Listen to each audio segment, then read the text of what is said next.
Welcome to Three Voices Unfiltered, where no topic is off limits and everything gets real. Join us, Ronisha, Theresa, Suzanne, as we dive into hot topics, share our wildest experiences, and bear our honest opinions and thoughts. Buckle up, because with us, it's always raw, always vibrant, and absolutely unfiltered.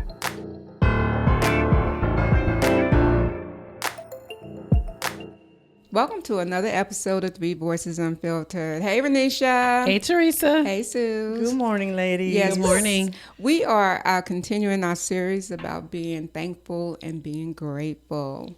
So today we're going to be talking about the gift of people. I love Yes. that. We have been blessed with a lot of gifts in our lives, right?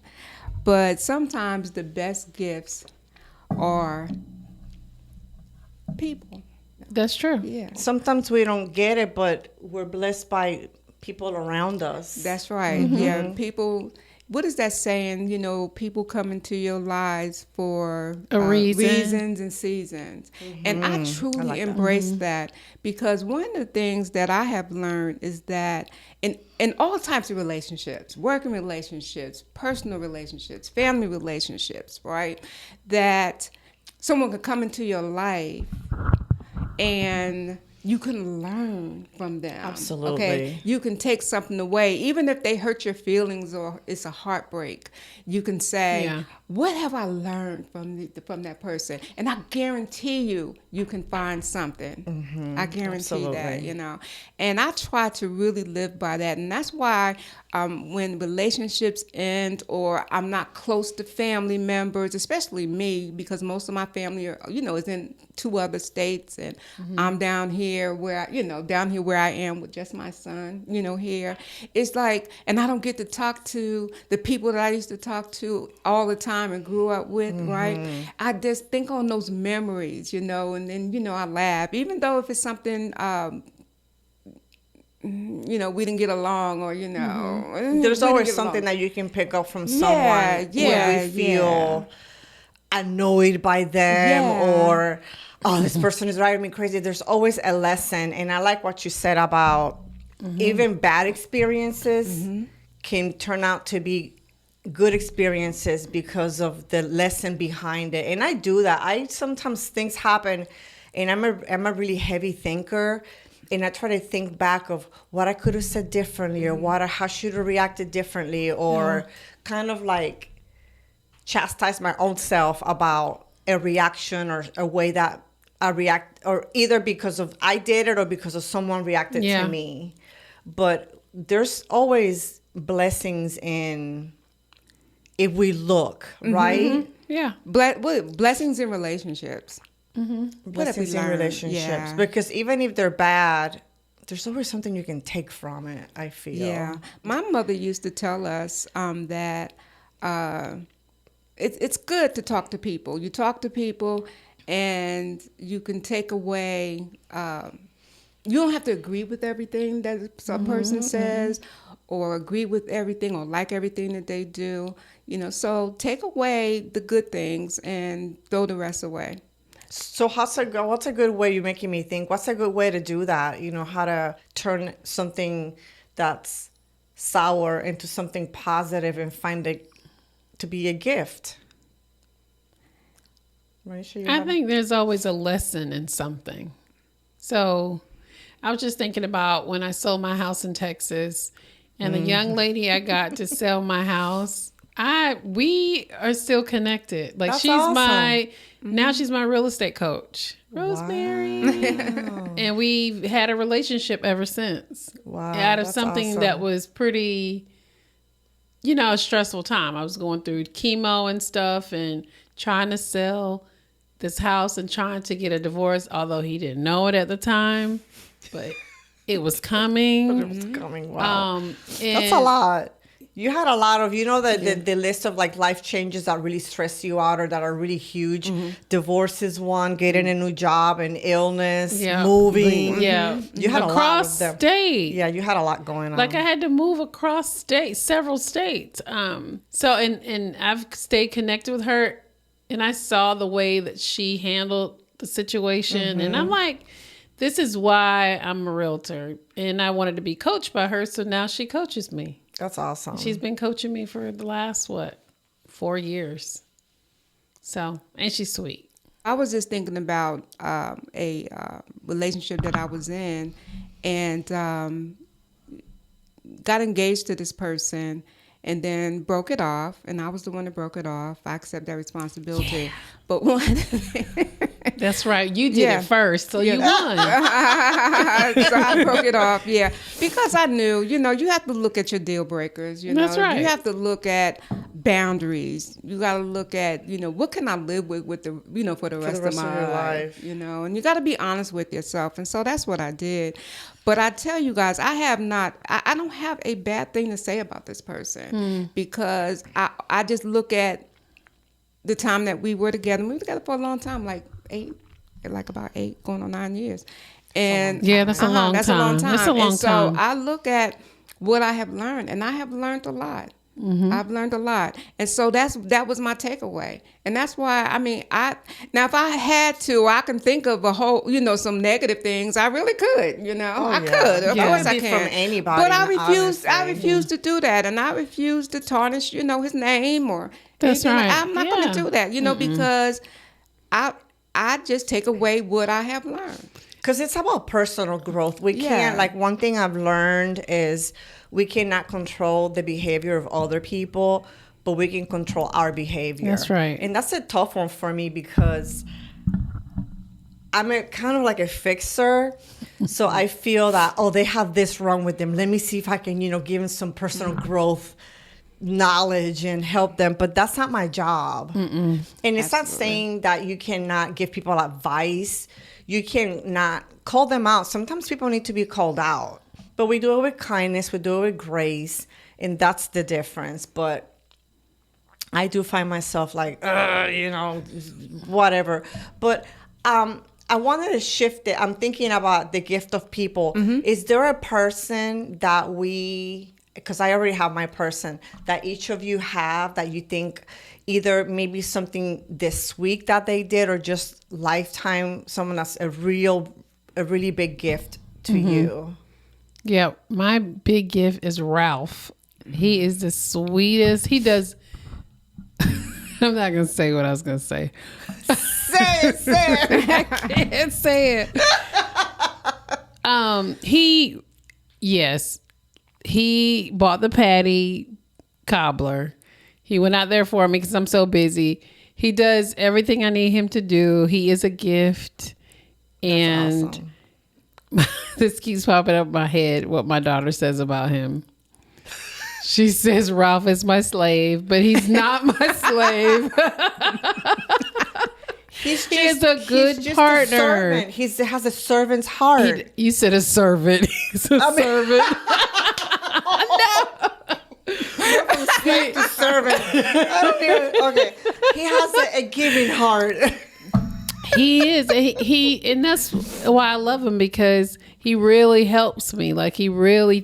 What do you need me to do? That's I'm awesome. I need you to go get this cobbler because Suzanne wants us to cook, and I don't want to cook, and I can't cook. And he goes on and gets the cobbler. That's awesome. That's just, he'll call me. He's one of the first relationships. He'll call me, did you eat? What do you want for dinner? Oh. He cooks. He's the one that cooks. So he cooked dinner the other night. It was really good. And he's my gift. That's awesome. Yeah. Love you, boo. And it's funny because I was thinking of John this week, how grateful I am for John, because a big one, and I know this is the big one for him. He does all kinds of stuff. He's like Ralph, especially like honey-do list. He'll get, except John, can we please get that fireplace thing done? I'm calling you out. But anyhow, the one that he does for me that is really, I feel so grateful for, is when I want to go to DC and visit my son and my granddaughter and my daughter-in-law, he keeps my mom. Yeah. And that's huge for me. He gives me the freedom to go to DC. Mm-hmm. I don't have to worry about it. I have to meal prep for them. That's the only, he doesn't cook. So if I meal prep, he can throw it in the oven, he can warm it up, but he'll give her dinner. He'll give her meds. He'll keep an eye on her. That's huge. That's big. That's and big. for me, since I've had my grandbaby, I like to go to DC more often. And I'm really grateful, John, that you do that for me. That's huge. So I love you, boo. I got a new way to do the heart. Wait, not that way. I saw a different way. I got to work on it. Okay. That was the itsy bitsy spider. How about you, Therese? My son. I knew you were going to say that. I knew you were going to say that. My son, I tell you, he moved back down here where I am. And, I told him to. It was during the pandemic, and he was telling me some He's things. A good son. And his job, laid him off or whatever you want to call it. So he was in between jobs. And I was like, well, come on down here, And so, he came down here. And one of the things that my son will do is anything I ask him to do, he will do. And one of my nieces says that, he's a mama's boy. My son is far from a mama's boy. I don't think he's a mama's boy. My son is not a mama's boy. I think he's just really kind. And she said he's spoiled and all like that. And I'm like, he's the only child. He's the only okay, child. He's the only child. Yeah, but he will do anything that I ask him, to do. And a lot of times he'll do it right away. And sometimes, it'll take him, a minute. But I don't care because some stuff just ain't that serious to me. And I'm like, okay, you do it when you do it. And I mentioned in one episode, I didn't grow up like telling my son I love you, I love you, I love you. I just didn't do that. No excuses for it. I was a 20-year-old young mom just trying to raise this kid anyway.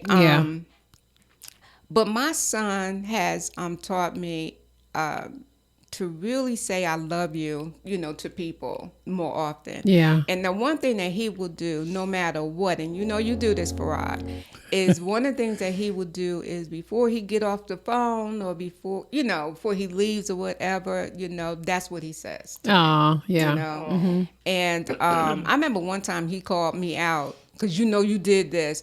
Well, Ma, it's like I tell you I love you, and then you say it back, and sometimes you act like it's a problem. I'm like, dude, and that's because he was mad at me about something I said to him, whatever, right? And I didn't, I'm like, okay, dude, come on now. But anyway, I would say my son has been an absolute blessing. That's good. But one of the things I'm going to say about it, and I'm going to say, yes, I'm saying it to the World Wide Web. I'm praying for his wife. I don't know who she is, but I'm praying for his wife, because I want somebody when I'm not here to be able to take care of him. So anyway, yeah. And it's really, I mentioned John, you mentioned Ralph, you mentioned Farah, but I'm sure that we each have a list this long of people that we're grateful for. Like, I'm grateful for you two. You two are a blessing. I know that if I need anything, if I'm in crazy mode, I just got to pick up the phone and you all will be here or will listen to me over the phone. Like, I don't have any, I have family members that are great, have backed me up, like my cousin from, we have pictures in our playpen. That's what they call them. They used to call them playpens back then. I think they're still playpens. Yeah, so they're still playpens? I think so. Just people all around you that mold you and shape you and teach you. And you get mad at them, but even through the anger, you still find some type of learning. And my thing about recently, I would say in the last week, it's about what did I learn from this? Yeah. How could I have done it differently? Yes. Okay, they did this, but I did this. And I should have, the times I've had to apologize to John because he might have done a little, I don't know, whatever. And I'm like, and then he's, and I'm like, you know what? I started the I was the one, I should have said, no, honey, but whatever, or I guess I use him because we live together, so he's the one that I might get more mad about, But it's our reaction that makes sometimes our relationships hard. Yeah, because it's easy for us to play a victim. It's so easy to play the victim, right? And it's harder to take personal accountability. Yeah. That's what oh that my is. gosh. That's like a big, huge one for me, is taking personal accountability. Like, I know things happen. It could be your employer, your boss, your coworker, anybody. I was thinking that, actually. Yeah, they just get on your, under your last nerve, under your skin so badly. But shifting your attitude, I shared in another episode when we were talking about careers that I had this horrible boss. The worst boss I've ever had in my whole life. Annoying, disrespectful, condescending. And I would walk into work just, oh gosh, I gotta go to work and be with this guy. That's bad. But one day I was like, you know what? I'm already walking and planning my bad day. Yeah. Wow. It wasn't a guaranteed bad day, but That's I was right. already walking in thinking I'm going to have a bad day. I have to deal with this person. So I shifted my attitude to, no, today's going to be, and I would literally say it out loud. Today's going to be a great day.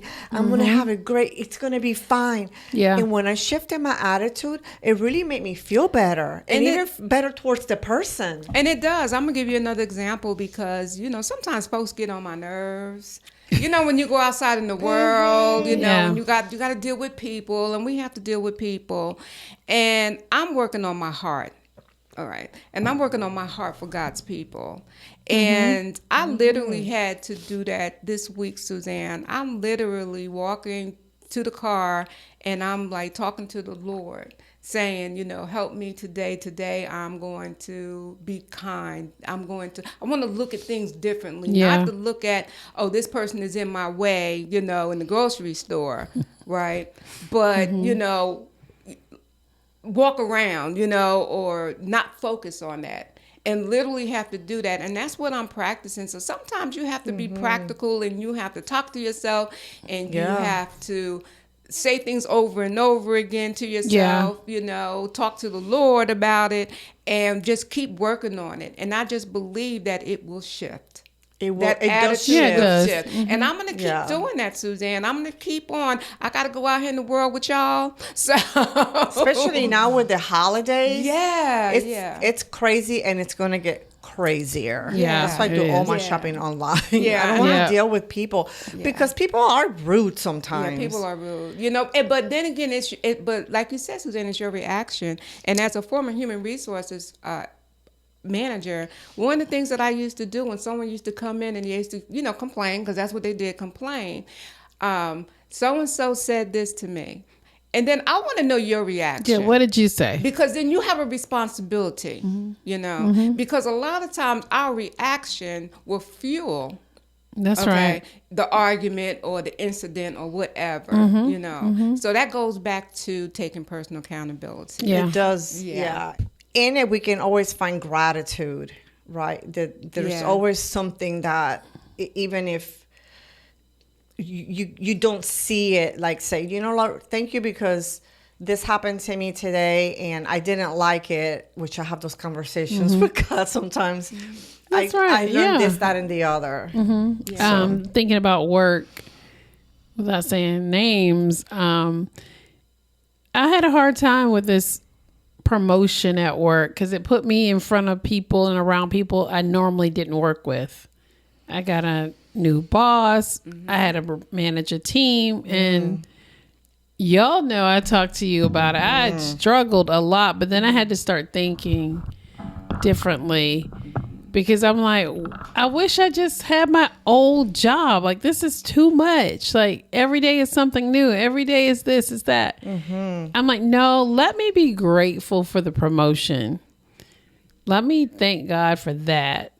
And then let me reframe how I interact with these people. Right. And just try to be the nicest person.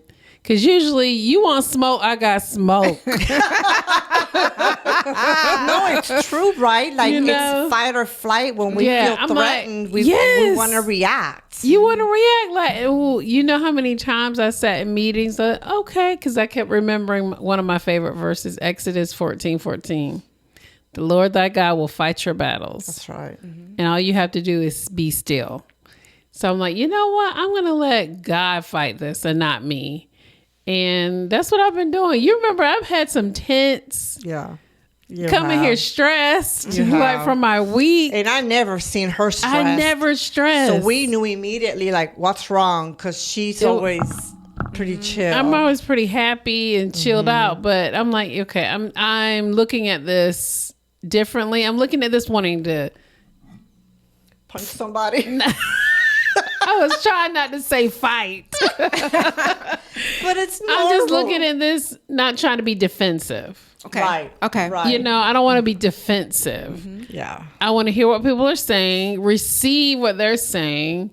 I can politely disagree with what you think, and then let's move on and let's have a great day. Right. And that's how I was approaching situations at work after that last week where you said I look stressed out. So yeah, because if you go into a situation defensive, people pick up on that energy. They really do. And then you're going to get what you get.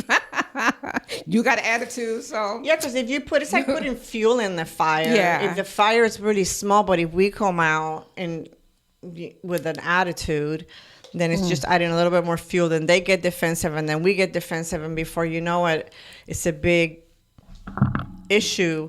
we calling HR. Theresa's coming in to We need mediation. mediate. Yeah. And so what we want you guys to think about is the focus on the positive in your relationships. Yeah. Because people are wonderful. I mean, I love getting together, a lot of times with people. People will ask me, or family members will ask me, friends will ask me, you go somewhere by yourself? I will go somewhere by myself in a heartbeat. Yeah. All right. I will go solo in a minute. And then people will always come to me and start talking to me. I be minding my business, y'all. And people be coming to me and they'll start talking to me, or I'll start talking to people. And next thing you know, we might, go to lunch together or exchange phone number. We don't do that too often, as I get older, because I'm not in a lot of different places, now that I'm retired. But I'm not going to go anywhere and just be a sourpuss and just like, oh my gosh, I'm by myself, woe is me. Yeah. And just be all standoffish. So you're open to like meeting people. Depends on the setting. I may be open, I may not be open. Yeah. Sometimes I want to, if I'm doing something solo, like I want to keep it by myself. I just don't want anybody around me. But you're open to possibilities of meeting people. Yeah, especially if you're in a social situation. Yeah. Oh, yeah. Because sometimes if you're in a social situation by yourself and you don't have, anybody there that you're familiar with, then open yourself up, to people. I'm not going anywhere to do it. Because I find that most people. Home too. I love being home alone. Because I hardly ever get that. I don't get. We have appointments, or we have things. Yeah. So I had it one day. I was so grateful. This is like one thing I was grateful for this week. I had one day, no appointments, nothing to do really. I mean, there's always something to do, but nothing that needed major attention. Yeah. And I just did I went in my craft room, and I have an office/craft room, and I just hung out there. I played with our podcast stuff. I just was so chill, and it was so refreshing. And I love days like that. I love days like that too, because you would think that as a retired person, I'd just be chilling all the time. No, I got stuff to do. You're busy. I'm moving, shaking. Where we going? That what we doing? is wild. But I too like those days as well, Suzanne. I'm like, I don't have to do anything today.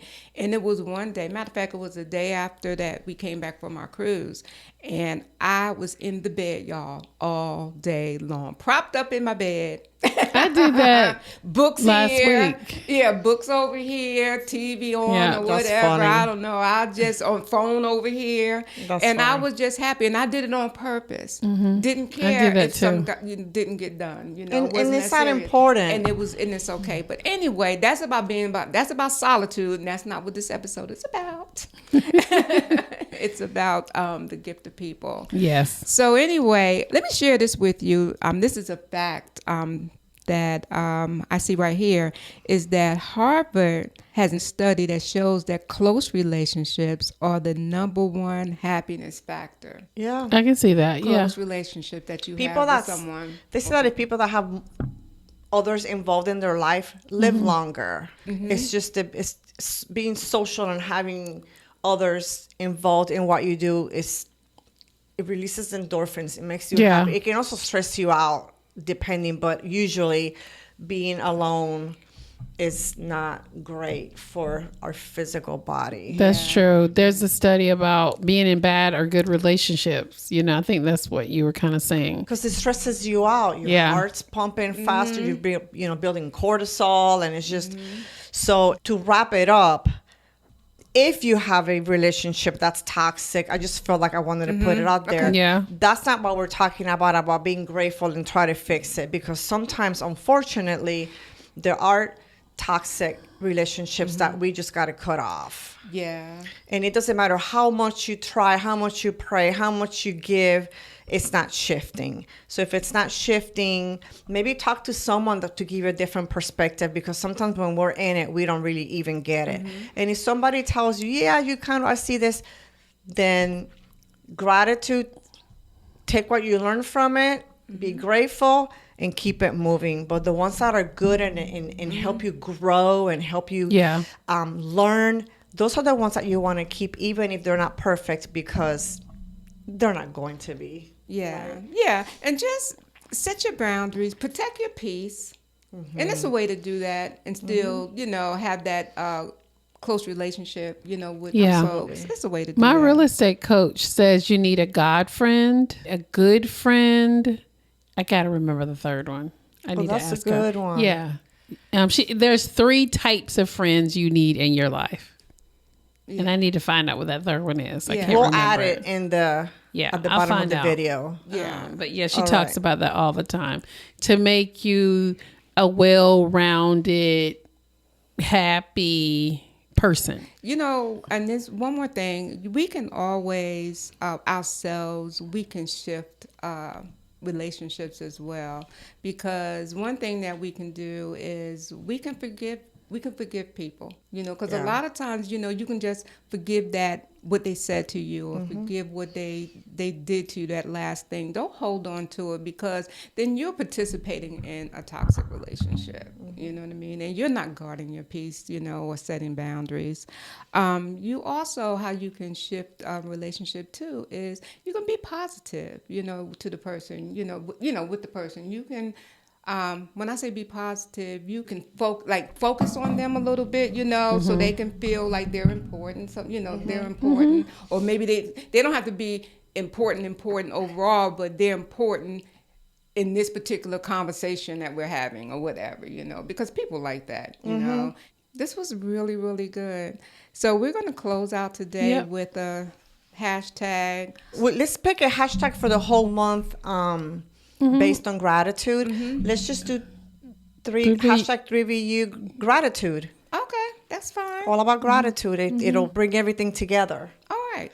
Thanks for watching. Subscribe to our channel. We would love that, and we love to see it when it grows and when you guys are supporting us. And we'll catch you next time. Anything else, Theresa? That's it. Bye. Bye, guys. Do us a big favor and hit that like button, share this episode, and subscribe.